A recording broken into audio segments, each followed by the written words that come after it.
The Naked Founder has landed here in Chorley today in Lancashire. We're going to interview James Cole, who's the founder of Panache Cruises, a business he started in 2020. It's tracking 50 million turnover.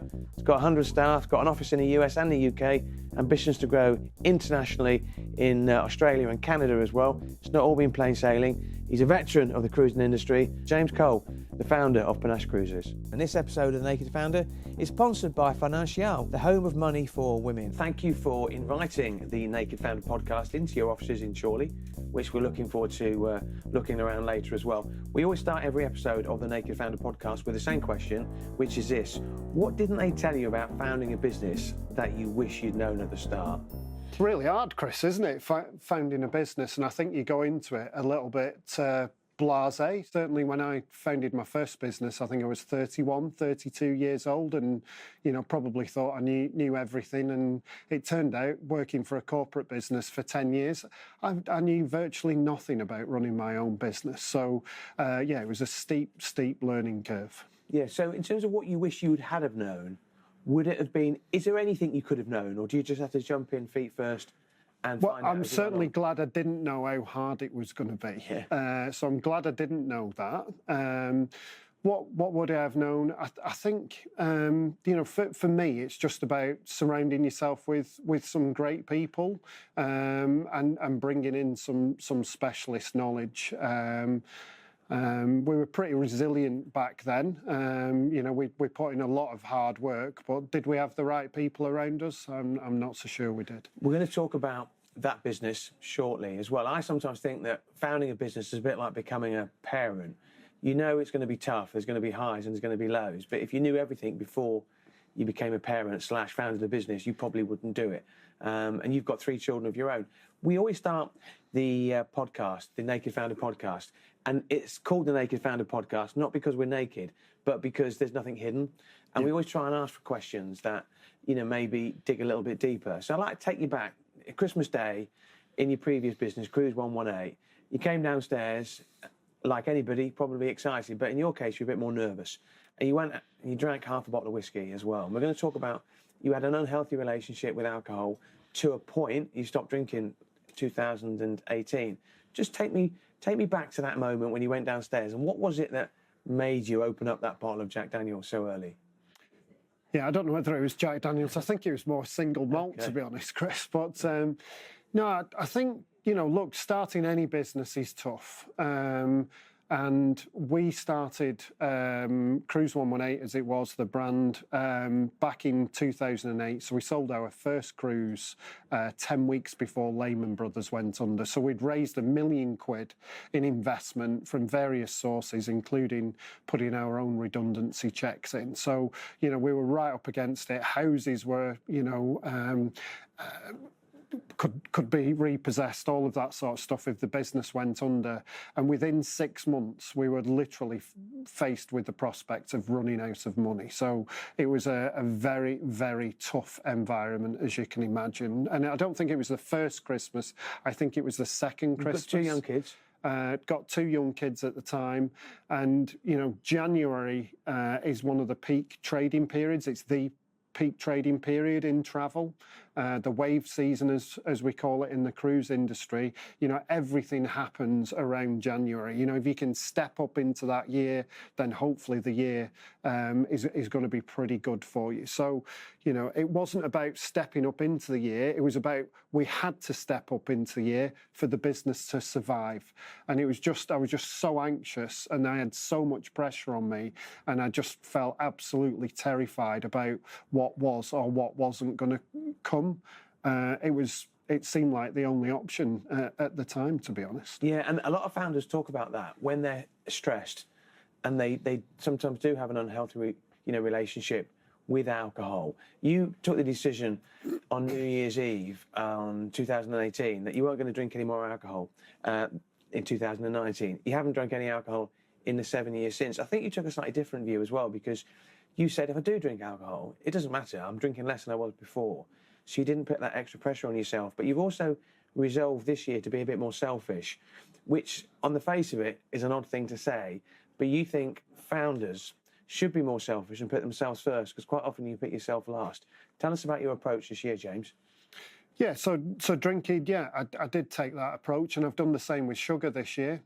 Since I gave up drinking, I've got a real sweet tooth, which I didn't used to have, and you know, I've had a bit of an unhealthy relationship with sugar over the last 7 years. So I've decided this year, and I think you know, we're getting into January now. I'm a good 3 weeks in to not having any sugar this year. But again, I'm not being hard on myself. I'm just saying I'm not going to eat sugar today. If I do eat sugar today, then let's try not to eat sugar tomorrow. It's a similar sort of less pressure on me than I've had before, Chris. So, are you a more relaxed founder now than you were when you founded your first business? 100%. And I think a lot of that is because of the issues that we've been through at the old business, which were absolutely terrifying issues, you know, literally having to find, you know, six-figure amounts literally overnight, you know, thinking that we were going to go bust in the next couple of weeks multiple times over the first few years. You know, I've just, you know, cash flow's one of my weak spots in business, and you know, I'm just all over the cash at Panache Cruises, and we've got a plan that takes us through the next 2 or 3 years from a cash point of view. So I think as soon as I can get relaxed with our cash planning and our cash management, everything else is going to take care of itself. And we've built Panache in a completely different way than my first business. I think founders who are ambitious are sort of naturally on edge a little bit. You know, that's what makes them them. You're a Man United fan. It's what made Wayne Rooney a phenomenal player, was being on the edge. Take you back 2020, you launched Panache Cruises. Yeah. You've got an ambition to be the world's premier luxury cruise retailer by 2030. You want to be a £100 million turnover company. This year, you're probably tracking circa 50 million as well. Your previous business, Cruise 118, also topped 100 million turnover. How do you create a £100 million turnover company, James? Well, it's interesting because you talk about being self. You start with yourself, yeah, and you start with yourself, and I think that's the thing that I did. So, you know, let's think about the entrepreneur's playbook. When you start a new business, what does it say? It says you have to work 25 hours a day. It says you have to work eight days a week. It says you can't go on holiday for the first 3 to 5 years. It's all bollocks. Yeah. It's all complete bollocks. How should you start? You should start by drinking 2 or 3 litres of water a day. You should start by making sure you get 8 hours of sleep a day, eating reasonably healthy, and making sure you go to the gym 3 or 4 times a week. That's how you should start. Build your business on great foundations. And the number one foundation for me is looking after yourself. You know who because then you can look after other people. You know who said exactly the same when I interviewed him last October? Stephen Bartlett. Exactly the same. Look after yourself. Okay. It's a bit like when you're on the plane and they say in the event of a crash and the mask comes down, make sure you put the mask on yourself first. You touched on it earlier, which was when you launched Cruise 118. So you launched it with your business partner, Mel Barrett. You mentioned that you secured £1 million against your homes. You didn't have a plan B. You were all in on plan A. You know, this was like a game of roulette. My brother worked at Lehman Brothers, so I saw the same footage that you would have seen when people came out carrying boxes, had never been heard of before. As a new founder, and you mentioned how it manifested itself on Christmas Day, what was it like for you? Were you thinking day to day, week to week, month to month back then? Yeah, or even hour to hour. You know, what sales are coming in. It was all reactionary. It was all very last minute. It was all, you know, firefighting. It was all surviving. But then it was all, you know, working long hours, you know, trying to do it all ourselves. It was then drinking to cope with it. You know, it was all on its head. It was all completely the opposite way as we're doing it at Panache Cruises. And now, you know, again, it took me till I was 42 years old to learn that drinking, guys, it's a load of bollocks. You know, unless I'm not the type of person that can just go out for a Sunday roast and have a one glass of wine a week. I'm a black and white person. I'm either in it or I'm not in it. And it was the same with drinking for me. I was either drinking each night, or I wasn't drinking at all. That was it. I could do dry January, but apart from that, I was drinking most days. So, there's a lot of people out there, and I speak to a lot of people about drinking habits, and some people can go weeks and, I just had a glass of red wine with a Sunday roast. I can't do that. No, I've had to train myself to look at things in a different way. You watched a TV programme with Adrian Charles in which he tracked his alcohol content. He didn't think he had a problem, and you did the same thing and worked out actually you were probably drinking circa 80 units. That was too much. I'll ask you a question, if I may. In terms of when you're founding a business, what people don't necessarily see is those first few months and years, you're barely taking out a salary. And that puts pressure on your family life as well, which would have been true for you. Yeah, the first time round, it was really, really hard, because there was no backstop for me. I think it was slightly kinder to me this time because I'd sold my previous business. So I did have some cash behind me.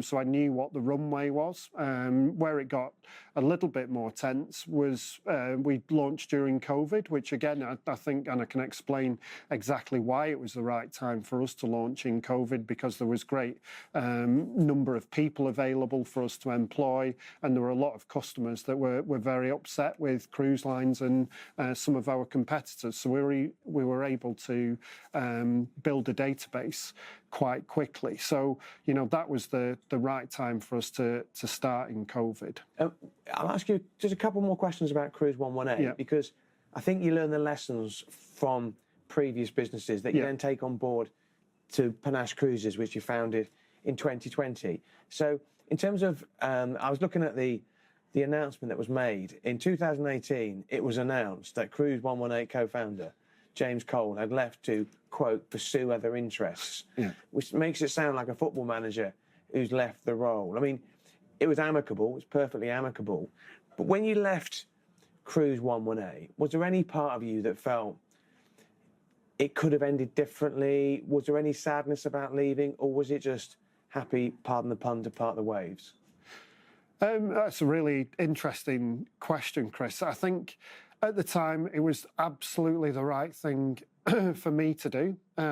It was very sad to leave all of those people, team of 200 people. A lot of those people I'd been working with over several years. That was the saddest part, no longer being working with certain people within the business. But no, I don't regret leaving at that point. It was the right time for me. Perhaps it should have happened a little bit sooner, but no, it was the right decision. I don't have any regrets. I didn't miss working in the business. I'd started and co-founded the business, but no, I didn't have any regrets about leaving. So you grew Cruise 118 to £100 million plus turnover. That's the ambition for Panache Cruises. When you set out in 2020 with Panache Cruises, did you write down a list? This is what I'm going to do differently. Was it more of a mental thing where you just said, right, subconsciously, I'm going to do it differently, I'm going to do it my way? Was there any difference second time round? 100%, yeah. It was completely a different approach that we had at Panache Cruises versus the previous business, because I was going into the previous business as an ex-employee of a corporate business where I'd worked for 10 years. So I didn't know what was needed to be an entrepreneur. Whereas moving into Panache, I had that experience of what skills you need. I had the bad experience of the business nearly going under several times, and I was really fighting for cash, especially in those early years. But then I also had the positive experiences about when you build a team, and you build a team with a great culture and a great working environment, what can actually happen. So, I could see quite clearly what was needed at Panache, which was building a business that focused on its colleagues, that focused on its customers, and focused on its long-term relationships with cruise lines. And you know, Chris, that we have our Vision 2020, which is really straightforward. Colleagues, customers, cruise lines, nothing is too much trouble. And that was the foundation of the business right in the early days. Let's build those foundations in the right way. Let's surround ourselves with great people. Let's treat our customers really, really well. And let's make sure we've got long-term partners in the cruise lines.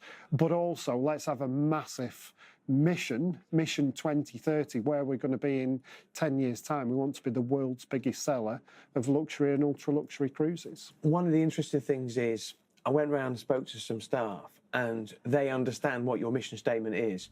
This isn't a mission statement that the founder and the CEO's got. This is one that's embodied by all your members of the team.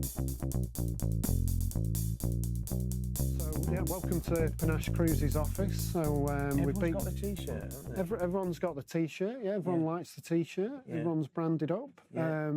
We've been in here since, well, this office used to be 5 offices. We've knocked through and you can see redesigned it.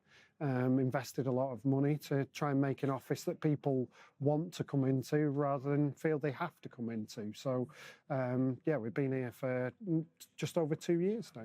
And it's Strawberry Field Digital Hub in Chorley. Yeah. Just take us through. Tell us what we can see. So we've got our finance team, we've got our product team, we've got our marketing team here.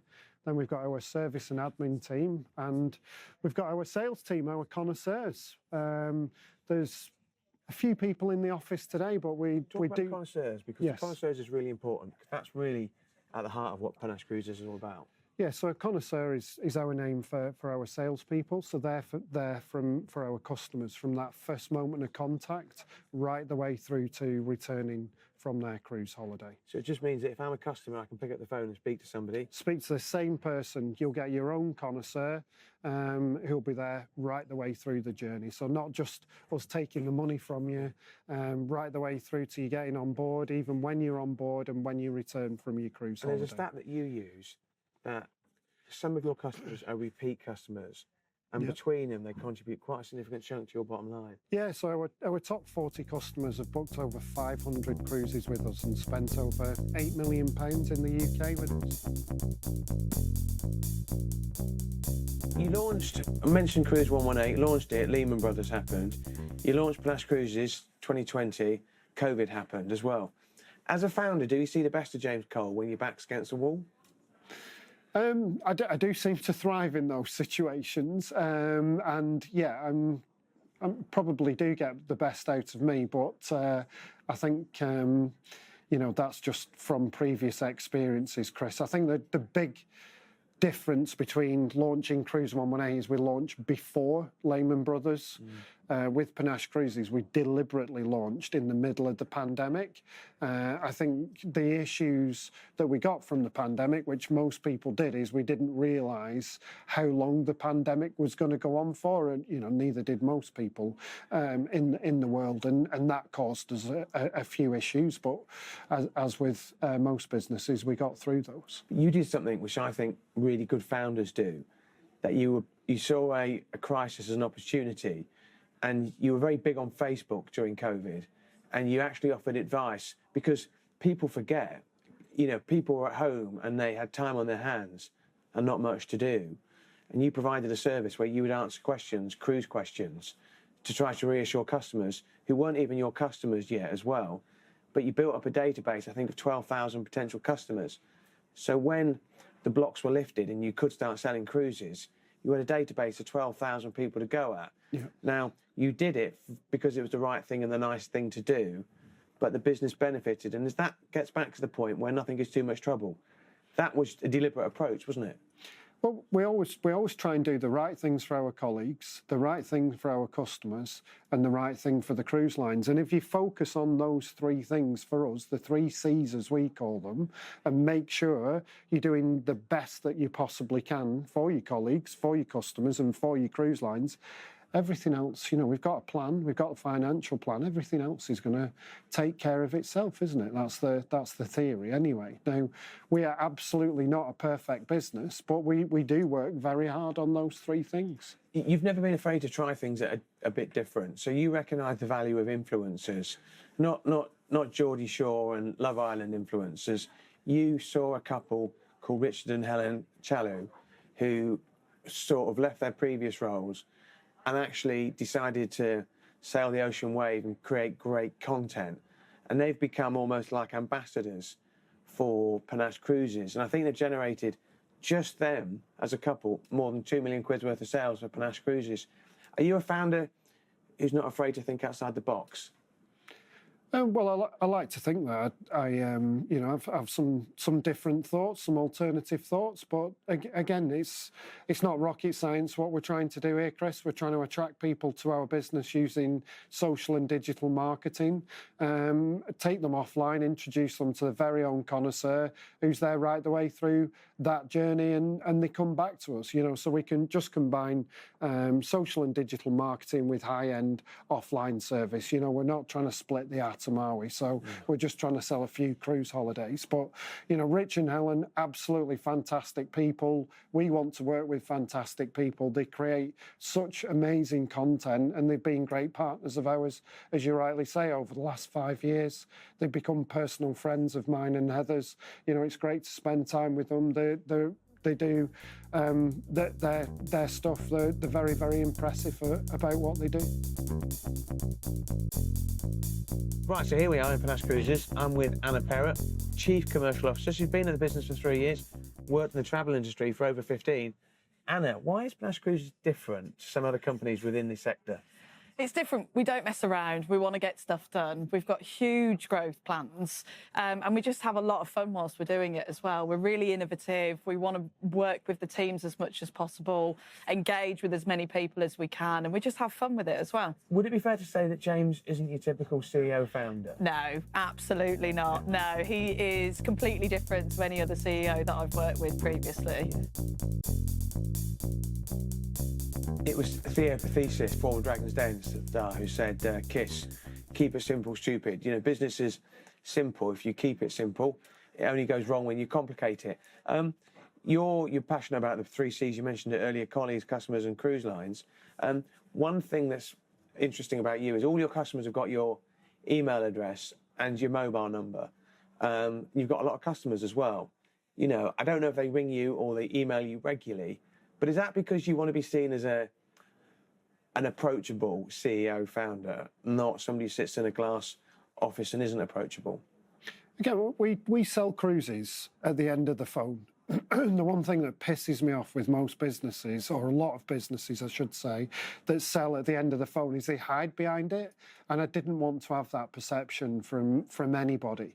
And I don't want to have that perception with our colleagues or with our customers or indeed our cruise line partners. So, from a customer point of view, a customer, in my view, can speak to anybody they would like in the organisation whenever they like, including myself. So if a customer's got an issue, why can't they have my mobile phone number and just give me a call or send me a message or send me an email? Because I think it does 2 things, Chris. It opens up our business as being more personable and being more approachable. And that's great from a customer point of view, but I think it also sends a very positive message to colleagues as well, that, a customer will reach out to me if, there's something not right. So, sort the issue out and don't let it fester. I've known you for a long time, known you from the Cruise 118 days. You're a different personality now, I think, just an observation from me.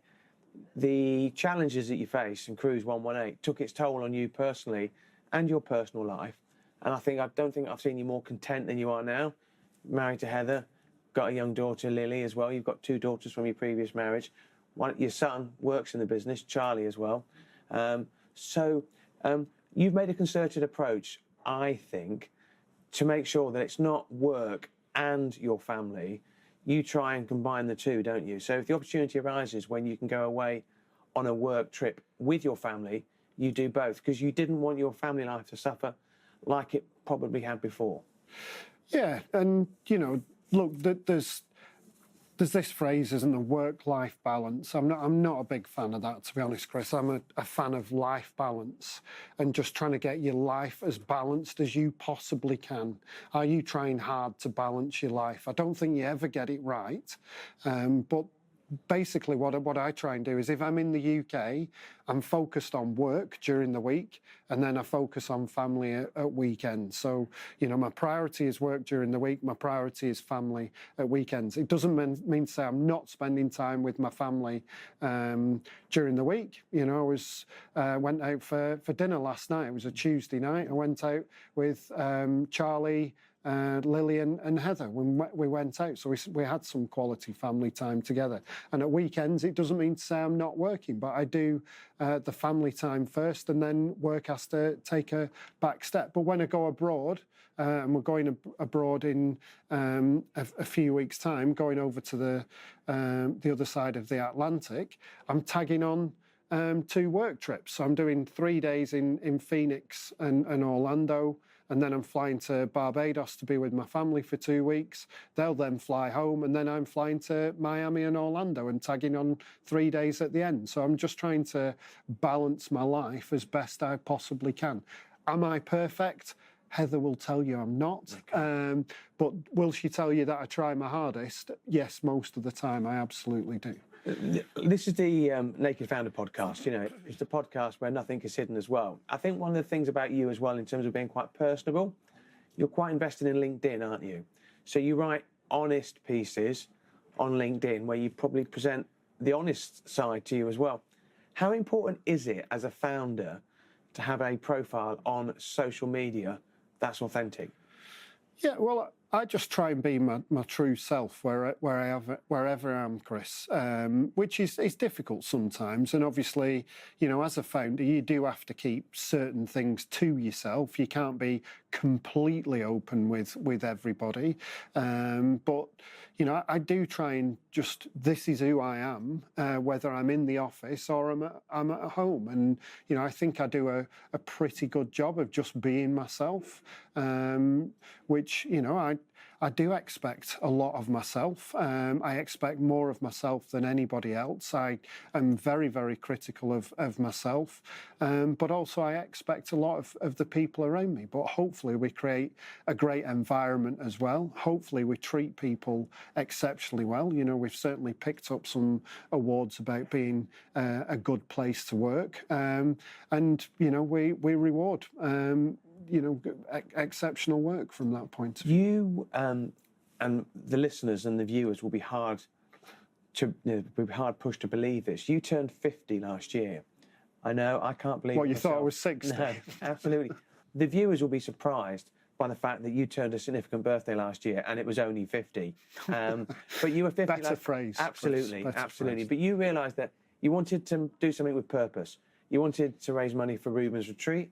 I think at the last count you raised over £75,000. But one of the platforms was you decided to go to Mount Kilimanjaro in Africa and climb Mount Kilimanjaro with a team of 15 colleagues from Panache Cruises as well. What does that do for your business, and why did you do it for? Well, we've raised it over 88 grand now for Rubens' retreat, so that's absolutely fantastic news. You know, look, Rubens is an amazing charity, founded by an amazing person, Nick, and she's got an amazing team round her. It's a great cause, looking after kids and their family. You know, some of them have got life-limiting illnesses, some of them have sadly passed away, and it's there to support family, friends, and the kids as well. It's just absolutely amazing charity to be involved in. And I just thought, well, you know, I've got a milestone. I'm a very fortunate person that I've got a great family. I've got 3 very healthy kids. I've got a great business. You know, it's time to give some back. You know, we do donate to charity each year, but let's go the extra mile. And it just seemed like a complete no-brainer to me. What's that moment like? I think it was a 20-hour ascent of the final stage to get to the top of Mount Kilimanjaro. And you go from like temperatures at the base of like 27 degrees, 30 degrees to like minus 20. Yeah. And then you get to the top, you're exhausted. and you get this amazing vista. As a founder, we're in a boardroom now in Chorley. What's it like when you're on the top of Mount Kilimanjaro with your work colleagues? Yeah, well, it's absolutely amazing when you get to the summit and, you know, enjoy the process of getting up there. So I think it took us 4 days to get up there, 2 days to get back down. But a lot of people ask me, you know, was it hard? Well, clearly it was hard. It's a big fucking mountain, isn't it? You know, but yeah, we're raising money for kids that aren't in a good shape or have sadly passed away. It was a piece of piss compared to that. And, you know, we're raising, you know, £88,000. You know, it's just, yeah, let's get on with it, guys, and let's get to the top. And I think that mentality and that determination that everybody shared meant that every single person from Panache Cruises got to the summit, which I'm led to believe that the odds of that happening are quite low. You've laid out your stall to be a 100 million turnover company. You opened up an office in the US about 18 months ago, 2 years ago. You've set your stall out to open an office in Australia and Canada as well. Do you have to approach trading internationally differently to trading in the UK? Yeah, I think you've got to go there with your eyes open. And, you know, the way I look at it is if we went to somewhere like Japan, you know, it's fairly obvious that the different people, isn't it? You know, they sound different, they look different, they act different. You're going to have a different approach of how you go to Japan and how you open up in Japan. We're not. We're going to America, which a lot of people think is very, very similar to the UK, but we went in with a very open mind that we're going to have to look after our colleagues in a different way. We're going to have to look after our customers in a different way. And we're going to have to look after our cruise line partners and interact with them in a different way. We just didn't know what the differences were going to be. So we just had a very open mind and we just learnt over a period of months what those differences were. Now, it turns out that probably about 90% of what we do in the UK across colleagues, customers and cruise lines is absolutely relevant in the US. It was just finding out what that 10% of difference is.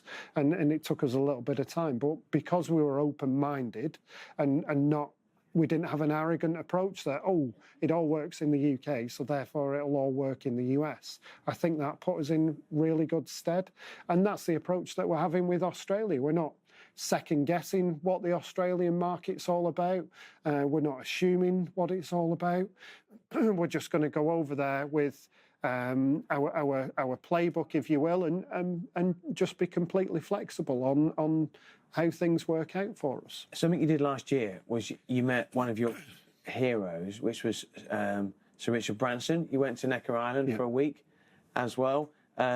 What did you learn from Branson?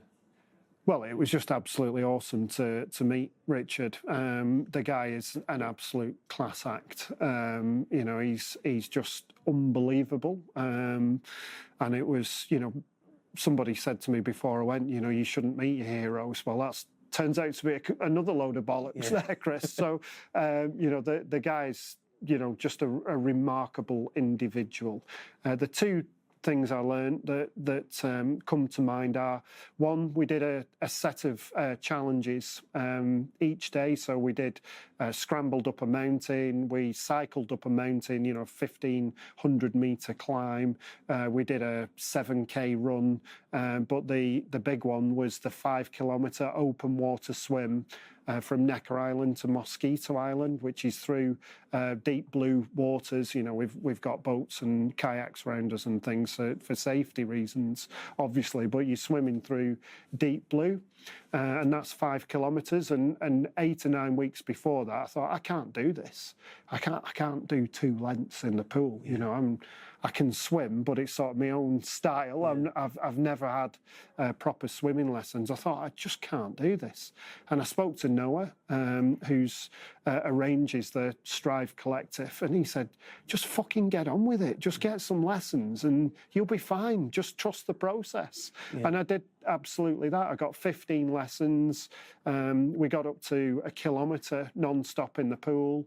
And I'll be honest, Chris, I got in the water at Necker Island to start the swim, and in my mind, I'd already done it. I'd already arrived in Mosquito, and yeah, I just thought to myself, you're just going out for a long snorkel, and I got there. A lot of top sports people talk about visualization and the ability to visualize, you know, what it's going to be like, and visualizing doing it, and that's very much, I think, your experience as well. You've worked in the industry a long time. You are officially, James, a veteran of the cruise industry. And there's nothing wrong with being a veteran as well. Staff needs have changed. I mean, at Panache Cruises, you offer private medical cover, advanced pensions, extra maternity cover. Hybrid working wasn't a thing, you know, 25 years ago. Do you have to offer more perks now to staff to recruit and retain them? And have their expectations changed in your experience? Again, going back to the foundations that we laid at Panache Cruises, it's just about doing the right thing. What's the right thing to do for our colleagues? So let me take the pensions. You know, on the surface, I think probably most people, well, I think everyone has to offer a pension once you get to a certain size, but most people might say they offer an enhanced pension. But we offered our enhanced pension and we had a 15% uptake. Now, on the surface, to attract people into the business, the message was there, but the execution clearly wasn't there, because 15% isn't a good result, is it? So we thought, well, hold on a minute. You know, we're all about execution and all about foundations and all about quality. How do we change this? How do we get our execution better? So we work with a company called Daintree Wealth Management in Manchester, and we arrange for, they send in 2 or 3 of their guys on a 6-monthly basis to do one-to-ones with each of our colleagues, an hour each. So, you know, good quality time about financial planning. So we started doing that. And when we did that, and Daintree spent time with each and every colleague, we went from 15% take up to 95% take up. And that's the most important thing for me, Chris, is doing things in the right way, in a quality way, and just making sure that we look after people, rather than just having a bit of bravado about it. You know, the maternity cover, you know, why wouldn't you pay for somebody to spend 6 months, you know, give them 6 months full pay to spend that quality time with the baby when it's born? It's just the right thing to do, isn't it? Would you have thought that with Cruise 118 15 years ago? Well, well, no is the answer, perhaps not, but probably because of where we were. We were on the back foot literally from day one. So we were firefighting. We were fighting for survival from day one. So we didn't have that luxury. Last 2 questions. The penultimate question is: what's the long-term goal for Panache Cruises and for you personally? So the long term, so we've got a goal, as we know. So we've got Vision 2020, we've got Mission 2030, which is by May 2031, which is the first financial year in the next decade, is for us to become the world's biggest seller of luxury and ultra-luxury cruises. That's our big North Star. That's what we want to achieve. We want to achieve that under our values, with a great culture, and we'll see what happens. You know, we speak to private equity, corporate financiers on a regular basis. We don't really have an interest in taking on any additional finance partners at the moment. We don't have an interest in selling the business, but we've got an absolute goal of what we want to achieve by 2030, 2031. Let's just see what happens. You know, I'm really enjoying myself. The way I look at it is my youngest daughter is 6 years old. She's at Bolton School. She's going to be there for another 12 years. So I'm going to be in the UK doing some sort of full-time role for the next at least 12 years. Why can that not be at Panache Cruises? Okay, final question. It's a question we always ask at the end of The Naked Founder. There's a tradition in the US where the outgoing president writes a letter to the incoming president. Now, if you were writing a letter to a very young James Cole on your first day at the founder of a business, or you were writing a letter to a would-be founder of a business with advice, what would you write in that letter? Dead simple. Look after yourself and give up drinking. Okay. Hi. James Cole, thanks for joining us on the Naked Founder podcast.